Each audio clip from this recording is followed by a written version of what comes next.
Et voilà, de retour dans ces studios, après bien sûr cette chanson de transition, ça nous permet de prendre notre invité, l'invité que je venais de vous annoncer juste avant cette chanson.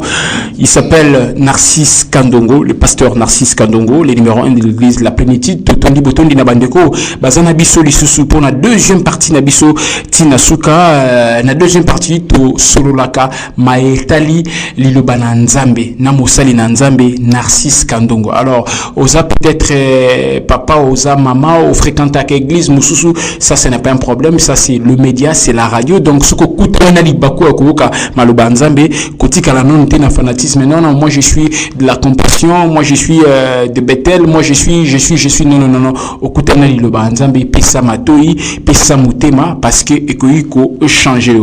Dès qu'on a biso, Tozane, Nakati Studio, le pasteur, à qui je dis bonjour pasteur. Bonjour, journaliste, bonjour Penabayoki News. Merci beaucoup, Totondi Obotondi, pour Ndimiko répondre na mituna na invitation na biso. Lelo, pasteur, toza le 5 août 2025, tozo solola sur Jésus-Christ, Yemuto Azali, seule source véritable, il y a bénédiction contre toutes les malédictions, il y a batu, na sena moi.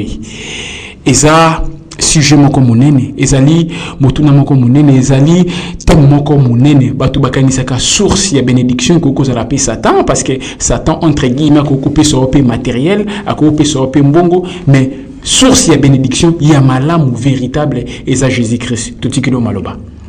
Très bien, merci Mingi encore une fois de journaliste à présenter ngai peut-être maliboso zubiso na radio CBS 93.6 fréquence na ondengezwaka.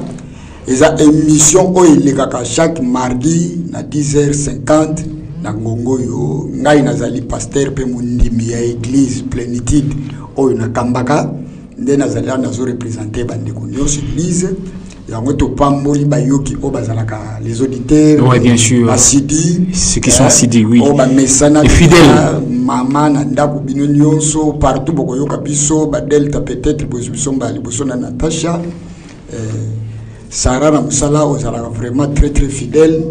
Nabino bokozwango na ba groupe de réflexion to partageaka que le bon Dieu dont nous sommes serviteurs a pas mbola bino. Encore une fois journaliste à lobby peut-être kozala kateko nonga l'église Songolo il y a un seul Dieu, il y a une seule parole, il y a un seul Seigneur Jésus-Christ. Au moni lisumu moko ba pharisien ba salaka satana lataka bango. Sachant que Yesu azalaki vraiment na Nzambe. Mobiki sa solo. Mais bango ba pharisien satana mvutaka bango ba pesaki lokola ndingisaki mutu moko te ameka ko reconnaître que Yesu aza vraiment na Nzambe. Donc soko ondimi yango ondimi que Yesu mwana Nzambe ba ko bengono na lingomba. Lelo l'église mingi za bongo. Eza bongo ono soko mekondimela Yesu e pana biso ko longo zo susu fofute ozo suste soki to sumbaka yo na centre silima. N'engue to pesa qui t'aime que Jésus-Christ est la véritable source de bénédiction. Oui, des journalistes pe alobi, ça tape a pesaka ma pas moli, mais il y a ma bé parce que auto adjectif qualificatif les véritables. Oui. Donc il y a vrai, il y a solo, solo. Donc là où il y a les vrais, les faux pe exister.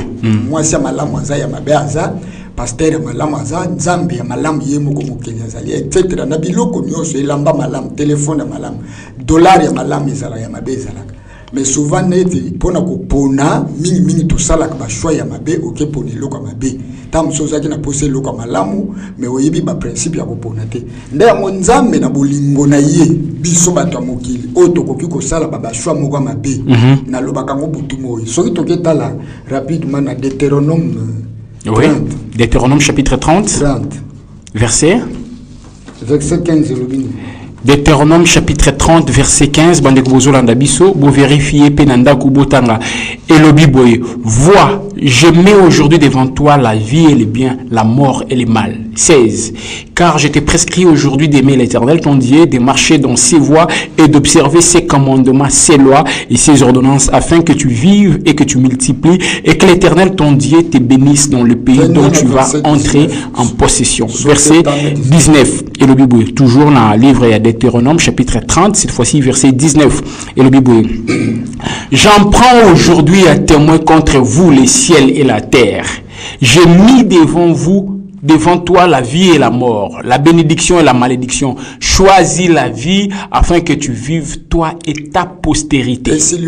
Na verset wana nzamba zoloba na bana Israël na tangwa kala alobelaka bango alobeli pe biso nyonso yo pe alobeli yo po mingi tolobaka o nzamba alobelaka ngai te ndeni nzamba alobelaka bato misusu no nzamba alobelaka mutu nyonso tout le monde est censé koyokaka liloba na nzambe to mongongo nzambe nzamba alobi na tango wana ya ba Moïse ayebisaki bana Israël boye alobi na tsheli boso na yo mutu liboso ya libala, liboso ya mboka, pays, gouvernement, église, mutu nyonso, société, ozana mwa biloko nozoteka.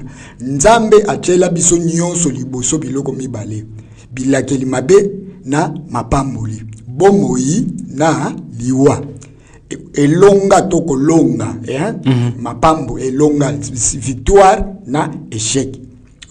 Nzambe acha biloko wana liboso mutu nyonso, personne n'est pas sans passer. Mais nabolingo na ye, sachant que nous souvent nous choisissons très mal. Totala mingo yebi yo moko poza moteyo yo kakake l'apparence est souvent trompeuse. Biloko mingo to pona libanda et sepelisi ngali mais au fond na kateza ya mabe. C'est pourquoi Nzambe comme alingaka biso bato. Ndenga alingaki bana Israël. Alingaki kotika bango teke no bango moko ba pona o balingi. Mais Nzambe yemoko déterminé à lobby devant la vie et la mort, moi je te prescris de choisir la vie. Devant la malédiction et la bénédiction, ngai Nzambe na sengi yo pona bénédiction lipamboli. Devant échec na victoire pona. Devant moi si ya malam na moi si ya mabe, na Nzambe na yebisio pona moi si malam. Pona mobali ya malam, pona musala ya malam, pona camarade ya malam, pona elamba ya malam. Donc parce que église ya malam, pasteur ya malam, pona Yesu ya malam, parce que eloko nyonso ya mabe, sokyo ponyango eko komiso pe mabe lokolo yango. Ndenge balobaki lilela ko pola et polisaka. Soki source eza provenance de sika eloko ezo du pétrole, origine, la cause, ce qui fait que quelque chose est là. Le lengem ya mwana donc ce qui fait que par exemple que nzeteza qu'est-ce qui fait que nzeteza là c'est Dieu l'origine de toute chose mais bandela likamnyoso maladie ou quelle est la cause de cette maladie donc quelle est la source de cette maladie nini boti maladie yo nini bota bitumba na mboka na biso rébellion il n'y a rien il n'y a pas de fumée sans feu donc eloko nyonso balobaka lisusu ye moko ye bato mayeleke les mêmes causes produisent, les mêmes effets produisent les mêmes causes. Dans les mêmes circonstances. Oui, bien sûr. Très bien. C'est-à-dire, pas si moko. Les mêmes causes produisent les mêmes effets. Yango monaka mbala mingi, ba passe msuto zomona, ba maladie. Surtout na principe ya hérédité, ya transmission. To monaka entre mabena malam, mabende zaka na nguya makasi. Plus que le bien, oui. Beau père na ngaza kobela cari dentaire. Asali na Sep Congo, asaki cadre. Mais, chose qui nous étonne, presque bana nyos, na mwasi na nga ma pasteur cari dentaire azanango. Bano biso to boti quelques heures bazanango. Mais ma kamususi ya malam okoko wana salaki. Comment expliquer ça? Ozomona, ozomona les mêmes effets dans les mêmes circonstances. Na zongelango produisent les mêmes soki ezana makambo akala.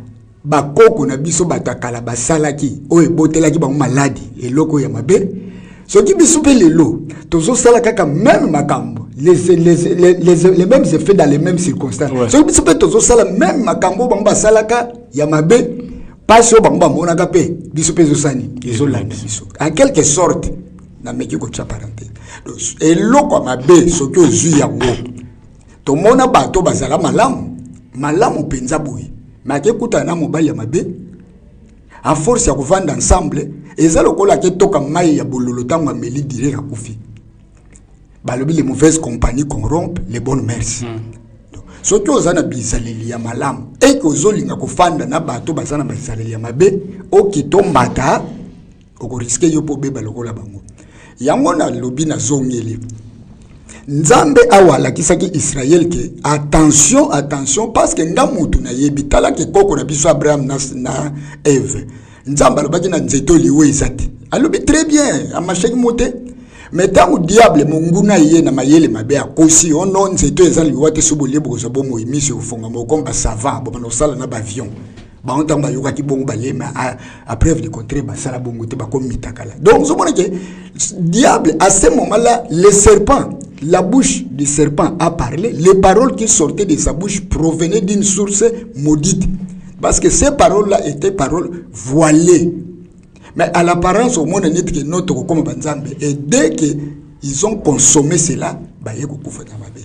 Yango zo mona nzamba bi pona bomoi. Pona mbongo. Mpiaka soko ponyango na vie na yo sali choix que non ngana banozana ga mpiakere. Mais d'abord nzamba lobini. Choisis la vie afin que tu vives longtemps.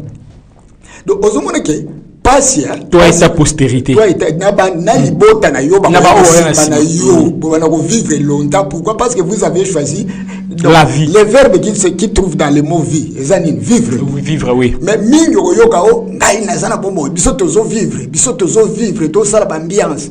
Mais dans l'ambiance, dans les ambiances, la vie n'est pas là. Non. Là, tu n'as pas choisi la vie. Tu as choisi la mort. Parce que dans la ambiance, masumo isalaka inde et le but de comme pasteur na tongo azape encadrer coach ya ba joueur. Abisoli malamu ngana luka nzambe invoque moi je te répondrai na ozongi sila parce que nzamba za source luka ngai nzambe na ozongi sila mais bino bolingo luka nzambe te le pasteur wa le bino bolingo babar na babar pour subo keiba oyebisa bino est-ce que awa to bengi mutu awa moi sa mutu azaka même oyo na moi si na yo kuno ba biso ke awa biso mo on danser oui et ce ko kufi etalelio awa biso cha donc ozomona ke ozokende bisika on n'y a pas de loi. Respect exact, mais nzambe oyaza véritable source ya bomoi, nzambe oyaza liziba na bomoi, ya bengi biso. Tokena na Jacques chapitre 3. Jacques chapitre 3. Jacques chapitre 3, tanga verset 8, ce que vous commandez ndako 8 à 12. Mais biso tokotanga quelques versets. Jacques chapitre 3, verset 8 à 12. 8 à 12. Et le boyer. Mais la langue, aucun homme ne peut la dompter. C'est un mal qu'on ne peut réprimer. Elle est pleine de venin mortel. 9. Par elle, nous bénissons le Seigneur notre Père, et par elle, nous maudissons les hommes faits à l'image de Dieu. Balobi na likolo kuna soko tangi soko lingi obandika na verset 1. Kuna babi toutes les espèces banyama bazana mokili bambisi on les donne. Au mona mutu akena maya kani même baleine bisa munene c'est à dompter c'est dire apprivoiser. Donc amadouer. Toutes les espèces de bêtes, des animaux, des créatures peut-être sont domptables. Mais la langue, le lemo oyo nazotinde loba, la langue, balobi personne ne peut la dompter. Ba comparer le lemo lokola venin, poison ngenge ya venin mortel. Donc balobi venin, non seulement venin, mais babakisi mortel. C'est-à-dire maloba oyo bimaka na minoko ya bato mingi. Oh nzambe asalaki mokili na maloba et maloba ezalaki kobima na monoko nzambe des paroles bénéfiques, des paroles de bénédiction yango mokili ezala oto sepelaka nango mais awa bayebisi biso yango zomona principe to lolenge mokili fandi kolakela mabe to kopambula à partir ya wandeko na ngai radio ezangongeza muke yo moko soko lingi na suka émission okuki ko benga ba numéro ba pesa ka chaque fois ou bien oluki ata pasteur no to yo moko sa na bible donc munoko na biso to minoko na biso bato banganga balokaka na nini na maloba jamais un joueur un musicien akende panganga koluka kisi principe ya kuna ezaka nini nganga lokola ngai na ye ngai joueur, ngai musicien, DJ, gloire, DJ, pasteur Kandongo. Awa na ye pai na yonganga, na ye linini. ba musicien nyonso ba beta musique lokola nga ba onyos ba pasteur lokola nga ba onyos ba jouer lokola nga na sengi oloka bango na sengi okanga bango kanga bango c'est dire na succès ngandi na mataka yanga soki na bimisa album esala ata eza mabe esala rage mais ya bango freiner même so bazana betwali ngenge na bango yi bango pesa ngai. Tout va de la parole après maloba nde basala ka misala nde yango zomona même bato ba yibili lobana nzambe na nombre 22 tokotala ngote mokonzi moko Balak ayoka kitango bana Israël babimi na Egypte partout bana Israël bazalaki ko bima bazako kende comme babima kana nguya nzambe ndeni nzamba boma bana liboso mai ekabwani likolo na bango mabota nyonso ezalaki ko attaquer bango nzamba zako pesa bana Israël victoire bazako longa siko Balak mokonzi ya tipo tango ayoka kisango wana bangaki abi je suis effrayé devant une nation très puissante parce que o azo sala zo bangisanga na moni ke ngape soto bundia ko betanga mais ayebanaki na mutu moko babengi Balaam nganga abengi alobi na yebi ke yo soki loki mutu alokamaka soki po pamboli mutu apambula maka mais dans le camp d'espèce kol pambula Israël te donc loka bango tchabila kelimabe en fait que tango to ko bunda bitumba ngai na longa bango donc or soki totali mokonzi wana ayebaki bien ke ngai na ko longa Israël te et longue zakaka ya Israël mais pour siko na bitumba batu suba longa bango te mais ngapo na longa na sani na ngam moko boy na okokate tikana benga batu baloka ka batu abengi nganga et Bible lobi nzambe mutu s'interposa ka ko yebisa nganga wana ke ne prononce jamais de malédiction sur ce peuple parce qu'il est béni nzambe talana ndenyi nzambe donc ozomona bila kelima beso kinzamba zo bundela yote ndeko nanga butu mo etongo pokwa oza commerçant oza joueur oza pasteur journaliste régisseur DG ministre député partout ozali bitumba oteka na wenze ozana boutique na quartier ozana moto ezana bato ya moto mususu wana kinoko zwa kisi po akanga bino ba musubo sala kataba accident osala ka 2 mois au hôpital oyaka sote po teretika ka yaye même soki ya kozwa kisa ke kuna kangia bino kanga bato ya moto nyonso chaque fois soto telemi na parking bato nyonso bawela ka moto na ngai ya bango etulaka même si ka course to futaka 2000 francs mais ngatoki na 5000 mais bato bayaka kaka pana bazwa ka moto na nga nyonso wana eza nini principe ya koloka eza bato nyonso bakendeke na mokili ya satana bato nyonso basalelaka kisi bazozana bakodia bazokota baloge basambelaka bandako ya nzambe ya satana kuna toujours bakendeke mpona koloka bato misusu donc échec oyo yakoki kozwa malade oyo yakoki kobela liwa kiselibatere makambo nyonso ya mabe baaccident soni kolala banzala akozwa ngo na nzela nganga na lubi tiango na libota mutu tele tindelango kingandi tiango na église tele ngakotona zwaka badingi bango bazwaka te tindelango mutu tele tiango na butiki ya ndeko mosusu po butiki na ye kaukaka me yange ndekende liboso tozala bajoueur ebele na kati ekipe mais échec kobuka na tiango joueur tele me ngai nabukana te ngai na rataka penalty te me bango barataka oui. Donc c'est sa place mokili vandi. C'est pourquoi ce que oza mwana na nzambe awa nzamba yebisaki bana Israël siko biso lelo tozobe pe soko za mokristo yebite alobi na bana Israël choisis la vie pona mapamboli pona bomoi parce que bilakeli mabe umisaka mutu te soki olokama osala boy simbaka te omeka boy simbaka te malade ko sila te makamtu donc bi muto ya zone yokama mingi bilakeli mabe vanda likolo na ye donc vie na ye zaka mulaite ne ba biki prolongera ta vie non ekokeni musika te jamais ekokeni musika te. C'est pourquoi bitumba molimo et fandi likolo ya la malédiction et la bénédiction.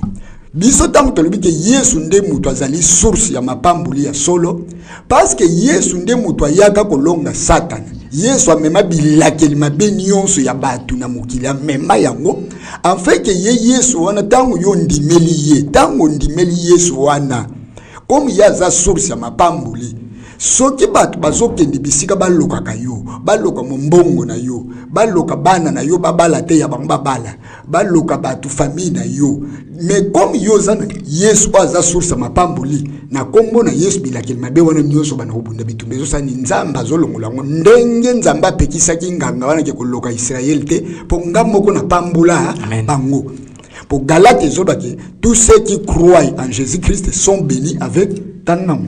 Galates Chapitre 3. Galates chapitre 3. Bandeko, à chaque fois que tu as un passage biblique, il faut vérifier Canabiso pour comprendre. D'ailleurs, bien avant. Galates chapitre 3. Verset 6 à 9. Verset 6 à 9. Et le Bible. Comme Abraham crut à Dieu et que cela lui fit imputer à justice. 7. Reconnaissez donc que ce sont ceux qui ont la foi qui sont fils d'Abraham. 8. Aussi l'Écriture, prévoyant que Dieu justifierait les païens par la foi, a d'avance annoncé cette bonne nouvelle à Abraham. 2 points. Toutes les nations seront bénies en toi. 9. De sorte que ceux qui croient ils sont bénis avec Abraham, les croyants. 10. Car tous ceux qui s'attachent aux œuvres de la loi sont sous la malédiction. Sautez. 13. Et le Bible. Christ nous a rachetés de la malédiction de la loi, étant devenu malédiction pour nous, car il est écrit, maudit est quiconque est pendu au bois. 14. Afin que la bénédiction d'Abraham eût pour les païens son accomplissement en Jésus-Christ. Ba onyons bandimeli nzambe bandimeli Yesu ndenga Abraham bandimeli ba pambolami ozomona déjà que nzambe atia likolo ya mutu surtout bato bandimela Yesu nzambe atia mapamboli za santé mapamboli za kimia parce que la paix aussi c'est une bénédiction yango ozomona tuzozanga ngo lipamboli ezali kolia malamu succès réussite na makambo so sala kobatela lipamboli ezali musala salaire pozozwa donc ce qui voyage au sali donc tout c'est la libala eza mapamboli ozupe ozui obali pe ozuze moboti mwana mapamboli kolata bien ko sunga baninga ko za mayele na classe parce que buriki peza mayele eza bilageli mabe ko za mayele alors mais bible lobi pourquoi tu le que Yesu lisi ba ya mapamboli parce que nulle part ba prophète baza ebele na mokili toke na bonzambe ba pasteur ngana za pasteur est-ce que sikani nzamba bible lobi ke nzamba pambola batu nyos na kati na ngaki pasteur kandongo na prophète kingali esikani balobiango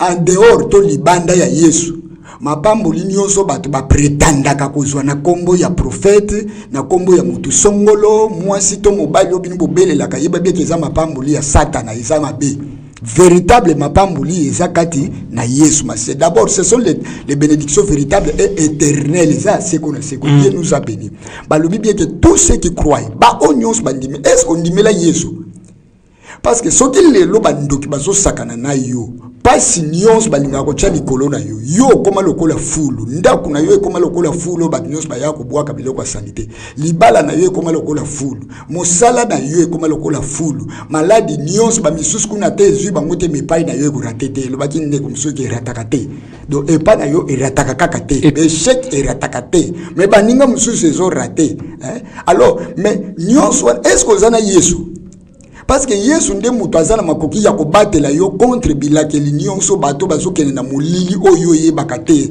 parce que tant bato bakendeke na kindoki bato bakendeke ba loge mutu yebaka te eyebanaka te tango nganga mokonzi ya mboka zosolola na nganga ke na kopesa mbongo loka bana Israël po tango tokobunda ngana longa bango bapola dozo mona ke kopola bato mingi bapola oto poli match o na yebi tendeni na sali examen na zuite na sali test baninga bazui na zuite mais na test wana ezana bato misusu bakota banda kwa nganga te ke bakangi ba misusu donc bino yozwa te me yazwa nde ya mwana oyo esalemaki na molili Dieu à l'insu des enfants d'Israël eux-mêmes qu'on cherchait à maudire mais de grâce que nzambe ya Israël wakela likolo na sala la katende mutu amonaka ayeti epanganga lobi banani oyo zana bango na ndako ono ce sont des gens au mokonzi songolo atindi pona nini atindi ngai na kende po apesanga bojebele na loka bana Israël ndenge bazo longa makam nyons bitumba nyons ba longa eza bien te mukoni bango pe ba opola dozo mona eza bat basepela bino pe kufa libala na yo pe kufa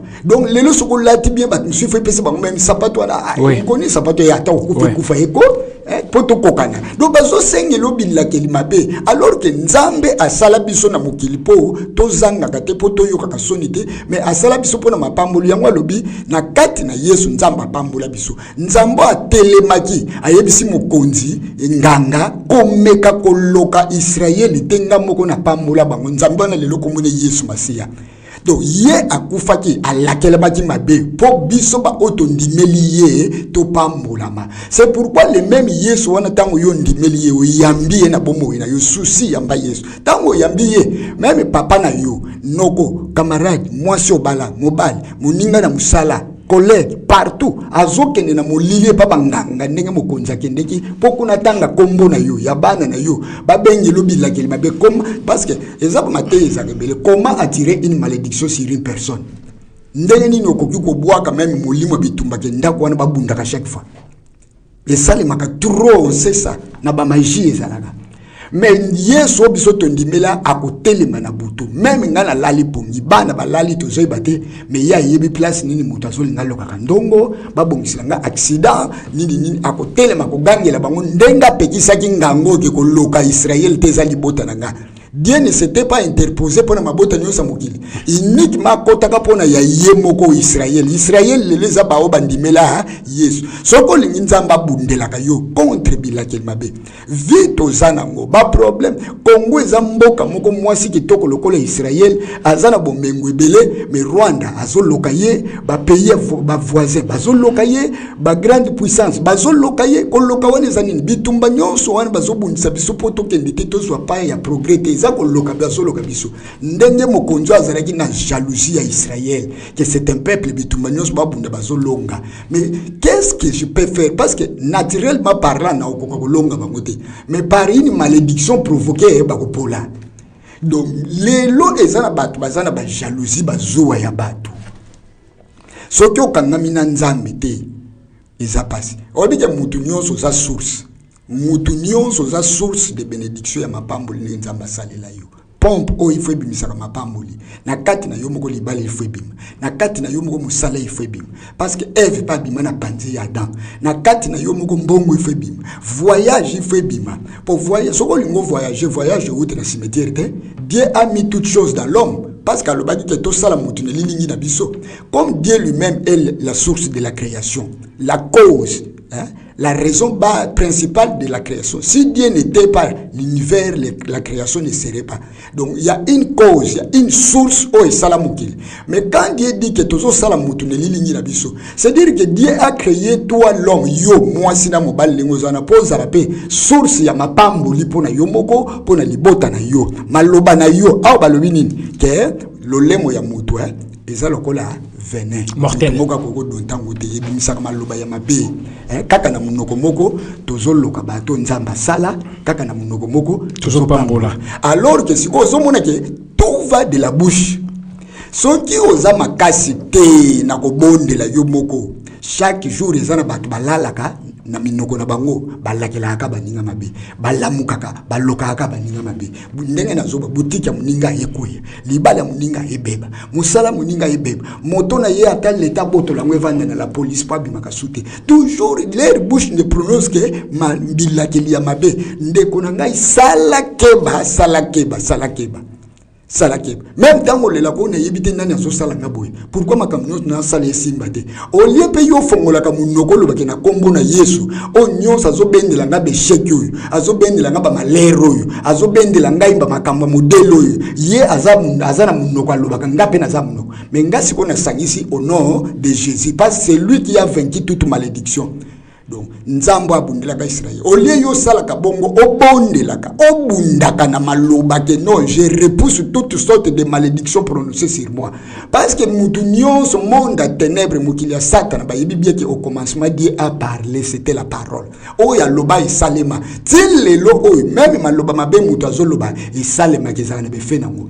C'est pourquoi bunda na ye zala na Yesu ndimela Yesu po oyebaka musala na yo mutu alibusa ko batela ngona maloba na yo moko isa yo ke mesa na ngayo na zoteka na bandi koteka na yebike batu misusa mitemi mabe bakoluka balakila nga mabe ba modiri ke mese kufa me ngambo ko na zopambola yo mbongo na ngayo yo avana na sombo bilo capital isa 50,000 mais capital nkolo na pambola ngona kombo na yo Yesu parce que yo lobaki ke choisir la vie na poni mbongo inazo ko investir ngona koteka po ekufa te ekoya te mais ebota e prospérer ke ndelibuso to ketana de Genèse 26. Genèse chapitre 26 verset Genèse 26. Tangano.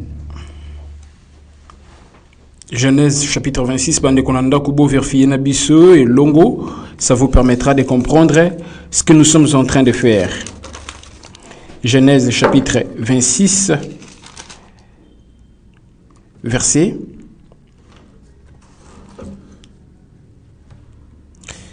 Tanga verset 17. Genèse chapitre 26, verset 17. Et le Biboui. 19, pardon. 19. Tobandina 19 et le Biboui. Matal sur 18. Genèse chapitre 26, verset 18. C'est ça? Isaac creusa le puits d'eau qu'on avait creusé du temps d'Abraham, son père, et qu'avait comblé les Philistins après la mort d'Abraham. Et il leur donna le même nom que son père leur avait donné. 19. Les serviteurs d'Isaac creusèrent encore dans la vallée et ils trouvèrent un puits d'eau vive. 20. Les bergers de Guérard querellèrent le berger d'Isaac en disant « L'eau est à nous ». Et il donna au puits le nom d'Ézek parce qu'ils étaient disputés avec lui. 21.